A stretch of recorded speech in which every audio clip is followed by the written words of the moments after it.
Tonight, the Justice Department releasing its biggest batch yet of documents related to the late sex offender Jeffrey Epstein, including this fake Austrian passport with Epstein's photo and a false name. The new release also includes documents that mention President Trump. In one email, a federal prosecutor, citing flight logs, says Trump was a passenger on at least 8 flights between 1993 and 1996. So, the Justice Department just dropped a huge collection of documents about Jeffrey Epstein, and they included some pretty wild stuff. One of the highlights is a fake Austrian passport that has Epstein's picture and a phony name on it. Among these documents are mentions of President Trump. They found an email from a federal prosecutor that references flight logs, indicating that Trump was a passenger on Epstein's jet at least 8 times between 1993 and 1996, flying between New York and Florida. New York Times reports it found more than 5,300 files with references to President Trump in the millions of Epstein documents released. The pages include unverified tips submitted to the FBI alleging misconduct by Trump and Epstein, which agents summarized last summer without corroborating evidence. Then there's also interview notes from Epstein's survivors, which describe interactions involving Trump, including one account of Epstein bringing a survivor to Mar-a-Lago, though the notes here do not allege misconduct by Trump. The Justice Department initially pulled a file related to Trump from this big document dump. Then, just hours later, it popped back up online. And you can imagine the internet is going absolutely wild over this. The Department of Justice releasing its remaining documents from the Jeffrey Epstein investigation. Deputy Attorney General Todd Bland saying the records will be posted throughout the day, including more than 2,000 videos, more than 180,000 images. Some of the material so explicit you have to verify being an adult before you can actually access it. Many of Epstein's survivors have been publicly pushing for years to have these documents come out, but it took a law passed with near unanimous support in Congress to finally bring these documents to light. Victims of Mr. Epstein have gone through unspeakable pain, and there's nobody that should say anything differently.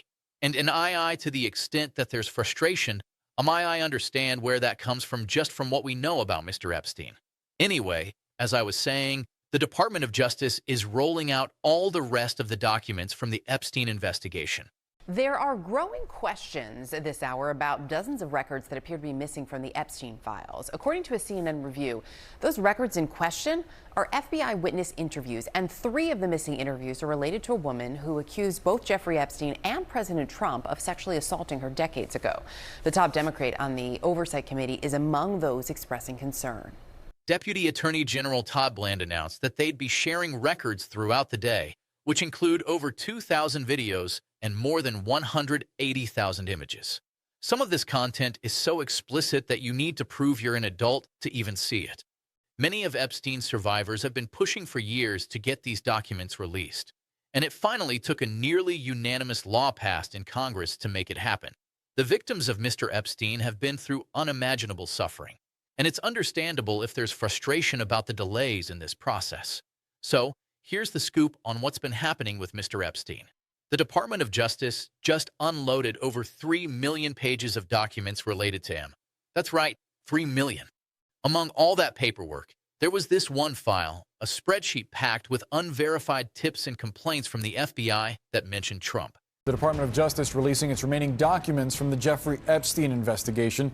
Deputy Attorney General Todd Bland saying the records will be posted throughout the day, including more than 2,000 videos, more than 180,000 images. Some of the material so explicit you have to verify being an adult before you can actually access it. Naturally, people got curious and started combing through these files, trying to download everything they could. Then, out of nowhere, bam, they hit a wall. Page not found. Just like that, the Trump file vanished. Screenshots began to pop up on X, showing that the file had been there and was now gone. When something like this gets deleted online, it's like pouring gasoline on a fire.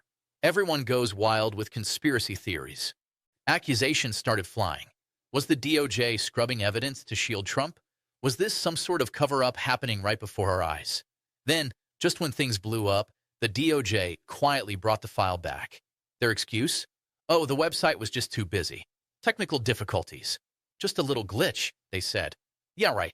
Meanwhile, Trump's lawyer, Todd Blanche, was quick to defend him, claiming they reviewed all the Epstein communications and found zero evidence of criminal activity by the president.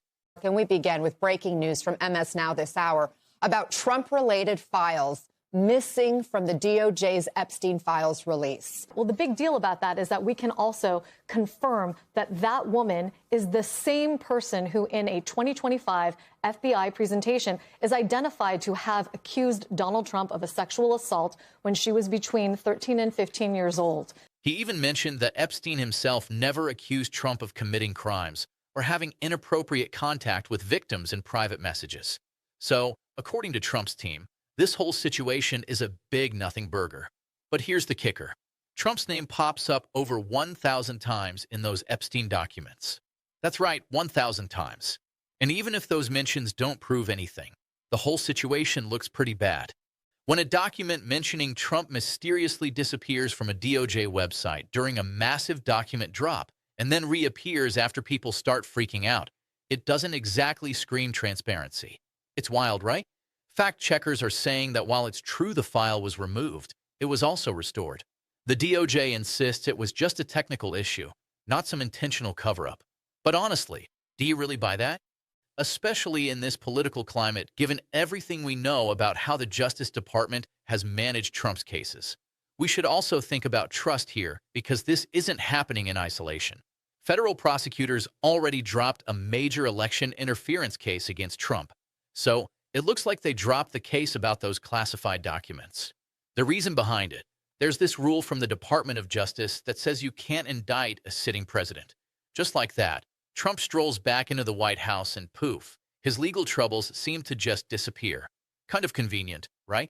This has people buzzing with questions about whether the Justice Department is protecting Trump, burying evidence, or playing games with files that could connect him to one of the biggest scandals we've seen in a while. Even if it really was just a technical oversight, the timing is just terrible. It feeds right into the fears people have about the Justice Department covering for the president.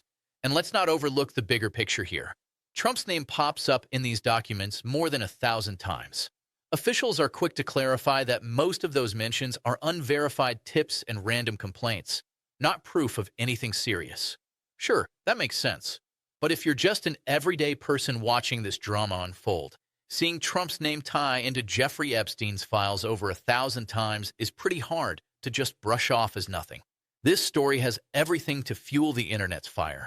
Trump, Epstein, hints at a DOJ cover-up. It's packed with scandal, conspiracy, and power shifts, all happening while Trump is in the Oval Office, pushing for more control over the Justice Department.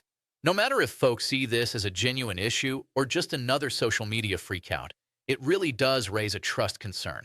When people start doubting the Justice Department's transparency or think that prosecutors are picking favorites and hiding evidence, that's a significant issue. So, let's get into what went down. The online chatter makes it seem like the DOJ has done something beyond outrageous. But if you dig a little deeper, it's a lot more complicated than that, which is usually the case, right? The truth tends to be messier than what we see in headlines. The Justice Department has been releasing documents related to Epstein in chunks. Millions of pages of court records, FBI files, investigative stuff. They say it's all part of a push for transparency. Hidden within one of these releases was a file with a spreadsheet that essentially gathered. So here's the scoop. The FBI had a bunch of unverified tips and complaints floating around about Trump over the years. The word unverified really stands out here. These aren't formal charges or even credible allegations. They're just random tips and anonymous complaints like the kind you get when a big story hits the news. Some of these might have a shred of truth, but a lot of it is probably nonsense. For a little while, anyone trying to check out the file was met with a page not found message.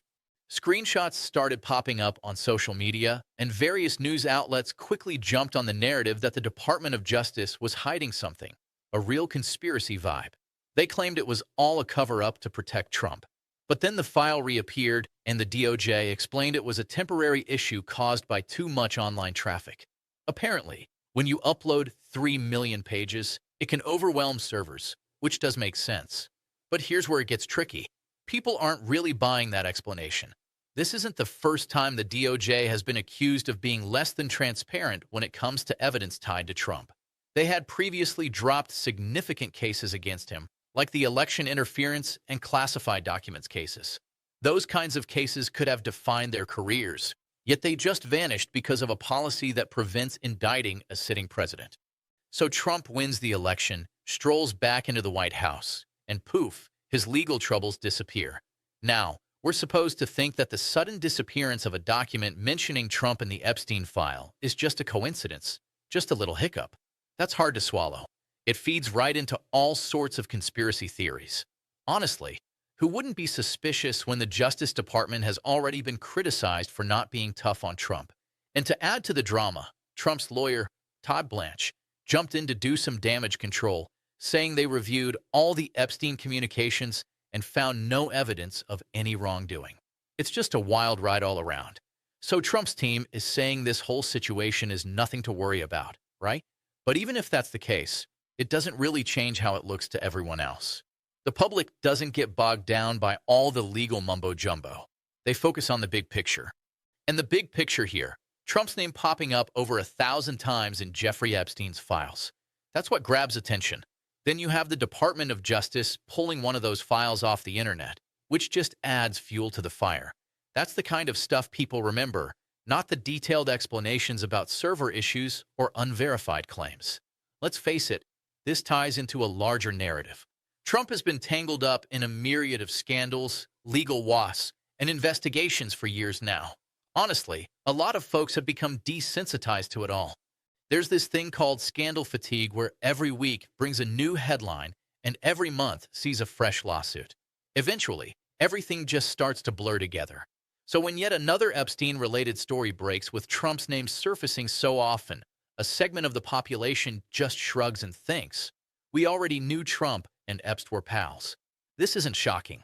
Meanwhile, another group points to it as evidence of guilt, saying things like, he should be locked up. The divisions are pretty clear, and no one seems to change their stance. Consequently, the real truth gets very muffled amidst all the chatter. But there's an important angle to consider here. This situation isn't solely about Trump and Epstein. It's about trust in the Justice Department. It raises questions about whether federal prosecutors are genuinely fair and impartial or if they're simply tools for political agendas. When files mysteriously vanish and then reappear, or when significant cases get dropped right after an election, it makes people skeptical. When the DOJ asks for trust, saying everything is fine, a lot of folks just don't buy it. And that's a big issue.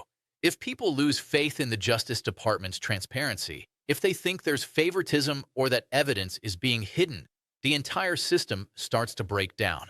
The rule of law only functions if people believe in it. And right now, that trust seems pretty shaky. Now, getting to the content of these documents, the DOJ has been careful to point out that while Trump's name comes up a lot, a vast majority of those mentions are unverified. They're basically tips, complaints, or random references not confirming any criminal actions. When it comes to a high-profile case like Epstein's, the FBI is inundated with tips from every corner.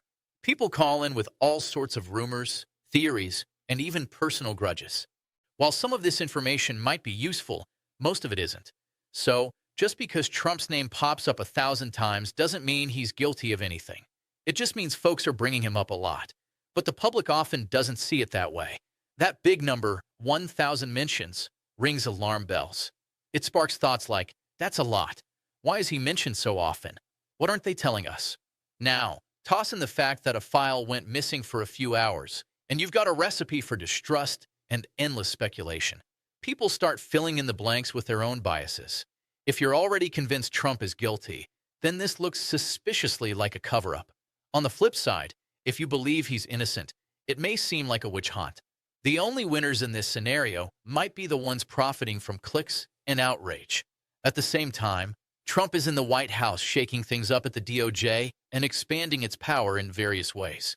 He's altering how federal law enforcement operates, introducing new divisions, and pushing fresh policies. Many people are thinking, hang on, the guy whose cases just got tossed is now in charge of the Justice Department. The same guy whose name pops up 1,000 times in the Epstein files. That's a bad look. Even if everything is above board and there's no actual wrongdoing, just the mere appearance of conflict is pretty damaging. In politics, how things look can be just as important as reality itself. So, Let's break this down and focus on what really matters here. There's a lot of noise, but a few key points stand out. First off, that file was real and it did disappear. That's not up for debate. People saw it, downloaded bits of it, and then poof, it was gone.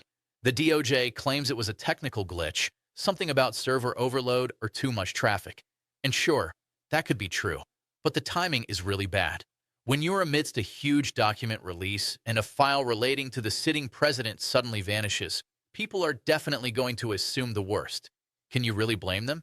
Given how the DOJ has been handling Trump cases lately with dropped prosecutions, policy exemptions, and that odd loophole for sitting presidents, trust is at an all-time low. When something like this comes up, it just reinforces what many people already think, that the Justice Department is compromised and seems to be protecting Trump. That's a tough pill to swallow. Trump's name shows up over 1,000 times in these Epstein documents. Now, sure, many of those mentions are likely just unverified tips and random complaints, just noise on the FBI hotline. But here's the catch. The public doesn't really care about what's verified or not. They see that big number and think, wow, that's a lot. They start wondering why he keeps getting mentioned and what the connection might be. Trump's lawyer will point out that there isn't any evidence of criminal behavior, that Epstein never accused him of anything. But honestly, that doesn't change much. The association itself is pretty damaging. Trump and Epstein were friends who partied together, and there's plenty of proof, photos, quotes, a documented relationship. So, when new documents get released and his name appears everywhere, it only strengthens that narrative. Whether guilty or not, it doesn't look great. On top of that, this all unfolds while Trump holds more sway over the Justice Department than ever.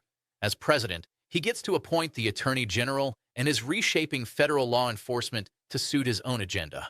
People look at that and think, wow, the guy whose cases just got dropped is now running the Justice Department. The same guy whose name pops up in Epstein files is making the calls. That raises some serious flags about conflicts of interest. Even if nothing shady is actually happening, and even if the DOJ is being completely fair, the appearance of impropriety is damaging because trust in the system has eroded. People feel it's rigged, and incidents like files going missing and surfacing again only add fuel to the fire. And let's not forget about scandal fatigue. Trump has been wrapped up in so many controversies that a lot of folks are just tuning it all out. Another scandal, another investigation, another bombshell document dump. It's almost like wake me up when something real happens. That's where it gets tragic. If there truly are damaging pieces of evidence buried in all these documents, it might not even matter because everyone is so overwhelmed by the endless stream of scandals that it all just blurs together. So what's likely to happen next? Honestly, probably nothing. So, the files are back online, and the Department of Justice has shared their take on things. Trump's team is completely denying any allegations, which is pretty much par for the course. In just a few days, the news will move on to the next big thing. Something else to get people riled up. Another flashpoint, another scandal. But let's not forget the fallout from all this.